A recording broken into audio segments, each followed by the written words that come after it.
Hello everyone, welcome back. मेरा नाम किरण है और मैं एक प्राइमरी टीचर हूँ केंद्रीय विद्यालय में।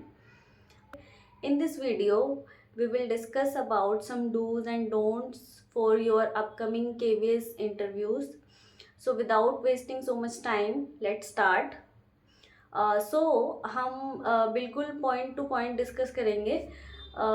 स्टार्टिंग से लेकर एंडिंग तक सब कुछ डिस्कस करेंगे कि क्या आपको करना है और कौन सी चीज़ें जो आपको बिल्कुल भी नहीं करनी है, अवॉइड करनी है, क्योंकि वो आपने किया तो उसका नेगेटिव इम्पैक्ट पड़ेगा।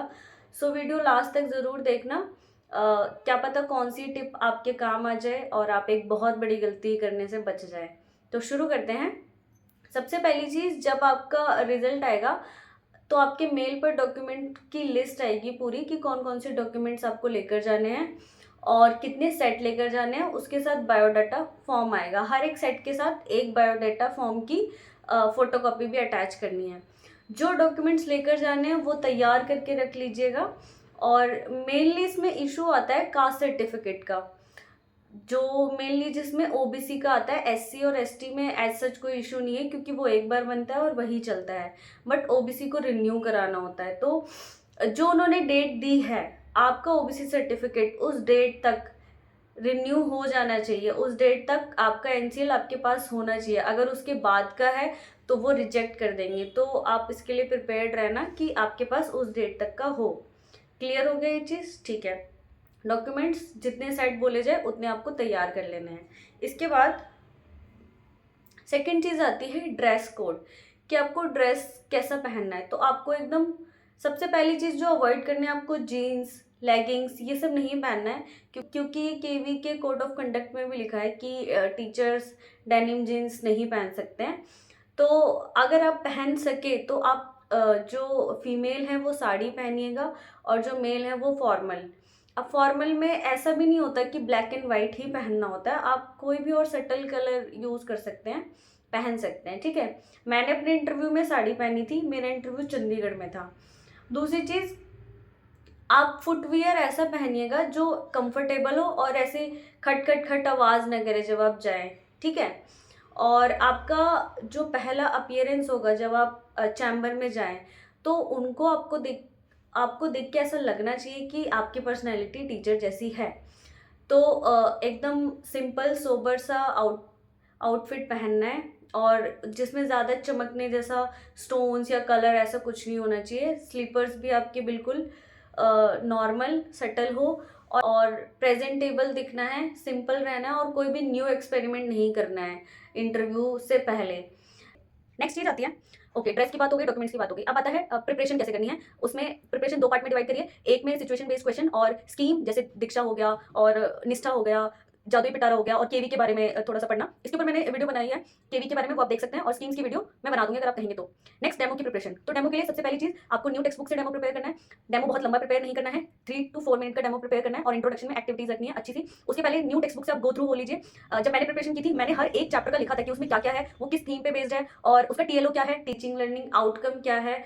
जब मैंने प्रिपरेशन की थी तो मैंने भी हर चैप्टर के नाम के आगे लिखा था कि उसमें कौन कौन से टॉपिक हैं, उसका टीएलओ क्या है, टीचिंग लर्निंग आउटकम क्या निकलेगा, ये कराने के बाद। ठीक है। इसके बाद न्यू टेक्स्ट बुक से पढ़ लीजिएगा। जैसे मैं आपको एग्जाम्पल के लिए दिखाऊं, जब मैंने तैयारी की थी तो ये मैथ्स का है। इसमें मैंने चैप्टर का नाम लिखा है और उसके आगे लिखा है कि उसने कौन कौन से टॉपिक टच किए हैं। ठीक है। तो ऐसे आप भी एटलीस्ट आपको पता होना चाहिए कि किस चैप्टर में क्या है। मान लीजिए अगर उन्होंने आपको एक चैप्टर बोल दिया कि मैथ्स की टेक्स्ट बुक दी आपको और बोला चैप्टर नंबर 7 का आपको डेमो देना है, तो आपको एटलीस्ट ये तो पता हो कि 7 में दिया क्या गया है। और अब तो न्यू टेक्स्ट बुक आई है तो मस्ट है आप एक बार उनसे गो थ्रू हो जाइए। ठीक है। अब दूसरी चीज़, डेमो शॉर्ट प्रिपेयर करना है, लॉन्ग डेमो प्रिपेयर नहीं करना है। अब लैंग्वेज में हिंदी और इंग्लिश दोनों में 2 कविता आपको याद होनी चाहिए एनसीईआरटी टेक्स्ट बुक की और 2 कहानी। ठीक है। आप डेमो के लिए ग्रामर का टॉपिक प्रिपेयर नहीं करेंगे, जब प्रिपेयर करेंगे लेकिन आप प्रेजेंट नहीं करेंगे अगर उन्होंने नहीं कहा है तो। वो उन्होंने कहा है कि आप संज्ञा पढ़ा के दिखाइए या क्रिया पढ़ा कर दिखाइए, तभी आप ग्रामर का टॉपिक डेमो देंगे उसका। अगर उन्होंने नहीं कहा तो आप कोई कविता या कहानी ही डेमो में प्रेजेंट करेंगे, व्याकरण का टॉपिक नहीं करेंगे, ठीक है, अवॉइड करेंगे। मैंने क्या बोला, 2 कविता इंग्लिश में और 2 हिंदी में, 2 स्टोरी इंग्लिश में और 2 हिंदी में प्रिपेयर करनी है। और मैथ्स में तो जितने भी उनकी टॉपिक होते हैं, एडिशन, फ्रैक्शन, काउंटिंग, सब्ट्रैक्शन और जो भी होता है सिमेट्री, तो इन सब का आपको इंट्रोडक्शन आना चाहिए कि इसका डेमो देने के लिए बोला जाएगा तो आप कैसे करेंगे, और आपका खुद का कॉन्सेप्ट क्लियर होना चाहिए, ठीक है। और इसके बाद सेम ईवीएस में भी, जिसको अभी TWAU बोलते हैं, ये बात एकदम अच्छे से ध्यान में रखनी है। उसमें भी जो भी उनके थीम है उसका आपको क्लियर होना चाहिए कि उसका इंट्रोडक्शन या उसका डेमो आप कैसे देंगे। हो गया।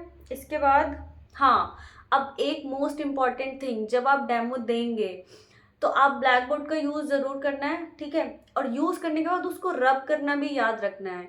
ऐसा नहीं होना चाहिए कि आपने अपना डेमो दिया और अब आप हड़बड़ी में बस आप बाहर चले गए, तो थोड़ा सा नेगेटिव इम्पैक्ट पड़ता है इसका। तो आप कोशिश करिएगा, आप माइंड में रखना है ध्यान कि आप ब्लैक बोर्ड हमेशा रब करके आए, ठीक है।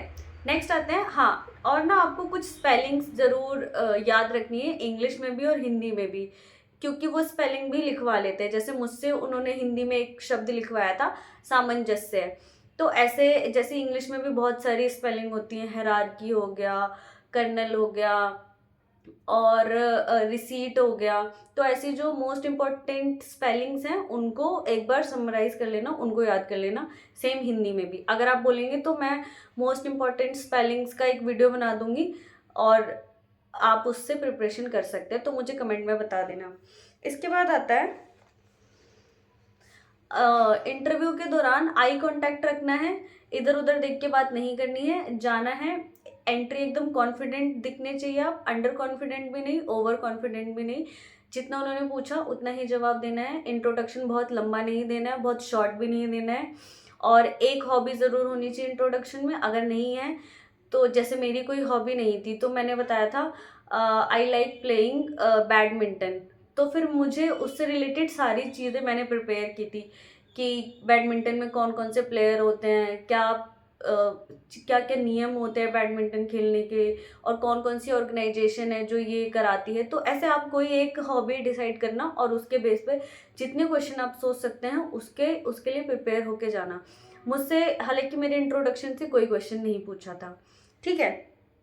इसके बाद आई कांटेक्ट करके बात करनी है और पॉजिटिव वे में ही आंसर देना है। जैसे सिचुएशन बेस्ड क्वेश्चन वो पूछे कि मान लीजिए आपकी पोस्टिंग हम किसी हार्ट स्टेशन में कर दे, तो क्या आप तैयार हैं? तो आपको जवाब यस में ही देना है।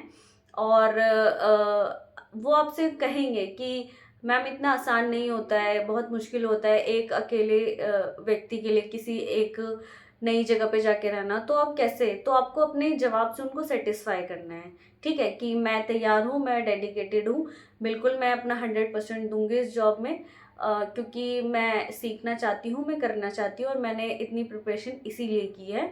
ऐसे आपको कन्विंस करने की कोशिश करनी है, ठीक है। और जो इंटरव्यू से रिलेटेड कॉमन क्वेश्चंस होते हैं उनकी अच्छे से तैयारी करनी है। और इसके अलावा NEP 2020, NCF for foundational stage, FLN, निपुण, CPD, इनके बारे में अच्छे से पढ़ना है, ठीक है, ये क्या क्या होता है। इसके बाद हाँ, एक चीज़ और, जो बेसिक जनरल फैक्ट्स होते हैं ना, जैसे एजुकेशन मिनिस्टर कौन है, वाइस प्रेसिडेंट कौन है, ये आपको पता होना चाहिए। जिस स्टेट में आपका इंटरव्यू होगा उसके बारे में भी सेम चीज़ें पता होनी चाहिए, और आप जहाँ से बिलोंग करते हैं उसके बारे में भी, आप जहाँ से हैं उसकी क्या खासियत है। जैसे मैंने दिल्ली के बारे में पढ़ा था कि उसमें क्या क्या चीज़ें जो उसको यूनिक बनाती हैं, और जहाँ इंटरव्यू है वहाँ का भी पढ़ा था मैंने मेरा चंडीगढ़ में था तो मैंने चंडीगढ़ के बारे में भी पढ़ा था। सबसे पहले उसका नाम चंडीगढ़ क्यों है, और दिल्ली के बारे में तो बहुत सी अच्छी अच्छी चीज़ें हैं जो हम पढ़ सकते हैं। तो ऐसे आपको भी बेसिक चीज़ें प्रिपेयर करनी है, ठीक है। इसके अलावा हाँ, जब आप डेमो देंगे तो लास्ट में आपको डेमो में सबसे पहले इंट्रोडक्शन एक्टिविटी, अब डेमो शुरू करने से पहले आप पैनल को बताएंगे कि आप किस क्लास का डेमो दे रहे हैं और क्लास कौन सी है, टॉपिक नहीं बताना, सब्जेक्ट बताना है, ठीक है। टॉपिक इंट्रोडक्शन के बाद आपको देना है, और ये ऐसा देना है इंट्रोडक्शन कि उनको समझ आए, वो रिलेट कर पाए कि हाँ जो आपने एक्टिविटी कराई वो उस टॉपिक से रिलेटेड है। लास्ट में बोलना है what we have learn today, आपको मतलब रीकैप देना है कि आज हमने क्या सीखा। अगर वो लास्ट तक आपका इंटरव्यू देखते हैं तो, डेमो देखते हैं तो, वैसे ऐसा नहीं होने वाला, वो 2 से 3 मिनट में बोल देते हैं कि अब ठीक है, हो गया। Full form basic NCERT, CBSE, KVS, Diksha, इन सब की फुल फॉर्म अच्छे से प्रिपेयर करनी है। इसके बाद तो ये थे डूज जो ज़रूर से ज़रूर करने हैं। अब अवॉइड क्या क्या चीज़ें करनी है, किसी भी चीज़ को क्रिटिसाइज करने से बचना है। जैसे आप पहले कहीं और जॉब करते थे, अब उन्होंने पूछा कि आपने वो जॉब क्यों छोड़ दी, तो आपको उसको क्रिटिसाइज नहीं करना है, आपको पॉजिटिव वे में ही आंसर देना है, ठीक है। दूसरी चीज़, ओवर कॉन्फिडेंट नहीं दिखाना है खुद को, और ना ही अंडर कॉन्फिडेंट दिखाना है। अगर आपको कोई चीज़ नहीं आती है तो आपको एक्सेप्ट करना है, पोलाइट रहना है, काइंड रहना है, ऑनेस्ट रहना है, झूठ नहीं बोलना है क्योंकि वो पकड़ लेते हैं, ठीक है। सच बता देना है, और बिना कुछ खाए नहीं जाना है, क्योंकि आपको नहीं पता वो कब तक आपका टर्न आएगा। हो सकता है आपका मॉर्निंग में आ जाए, हो सकता है आफ्टरनून या इवनिंग में आए, तो तब तक अगर आप कुछ खा के नहीं जाएंगे तो उसका नेगेटिव इम्पैक्ट होगा, तो ये नहीं करना। हाँ, एक जब आप इंट्रोडक्शन देंगे, माई सेल्फ किरण, ऐसा इंट्रोडक्शन नहीं शुरू करना है, क्योंकि माई सेल्फ एक रिफ्लेक्सिव प्रोनाउन है, वो सब्जेक्ट का काम नहीं करता है, ये चीज़ याद रखनी है, ठीक है। माई सेल्फ से इंट्रोडक्शन शुरू नहीं करना है। माई नेम इज़ किरण या I am Kiran, this is okay. Next, हाँ, आईसीटी से रिलेटेड आपसे कोई क्वेश्चन पूछा जाता है तो आपको उसका पॉजिटिव आंसर देना है। मतलब बेसिक आपको पता होना चाहिए कंप्यूटर का कि क्या होता है, या कौन कौन सी उसमें चीज़ें होती हैं, और आई थिंक आपको इतना बेसिक तो पता होगा। और आपको इंटीग्रेट करना भी आना चाहिए कि आईसीटी को आप अपनी टीचिंग लर्निंग प्रोसेस में कैसे इंटीग्रेट करेंगे। कोई एक दो अच्छी सी वेबसाइट या ऐप के नाम याद कर लीजिएगा। अगर कोई क्वेश्चन पूछा जाता है तो पॉजिटिव इम्पैक्ट पड़ेगा कि आपको पता है, ठीक है। इसके अलावा हाँ, अब जब आप बायलिंगुअल लैंग्वेज बोलेंगे तो बायलिंगुअल बोलते वक्त भी, जैसे आपने पूरा सेंटेंस इंग्लिश में बोला, एक वर्ड हिंदी में बोला, तो वो थोड़ा ऑड लगेगा। तो कोशिश करनी है कि या तो पूरा हिंदी बोला जाए या पूरा इंग्लिश बोला जाए, ठीक है। मिक्स, ऐसा मिक्स नहीं करना कि वो ऑकवर्ड लगे थोड़ा सा, ठीक है। ओके, स्माइल करते हुए आंसर देना है, और आई कांटेक्ट जरूर रखना है, ठीक है। बोर्ड जरूर रब करना है, बिना बोर्ड रब करे नहीं जाना है, ठीक है। तो ये थे कुछ इंपॉर्टेंट चीज जो आपको करनी है, डूज एंड डोंट्स जो आपको नहीं करने, अवॉइड करने हैं, ठीक है। अब थैंक्स फॉर वॉचिंग, मिलते हैं नेक्स्ट वीडियो में। नेक्स्ट आपको किस टॉपिक पे चाहिए वीडियो मुझे कमेंट में बताना, मैं जरूर बनाऊंगी, ठीक है। Okay, bye bye.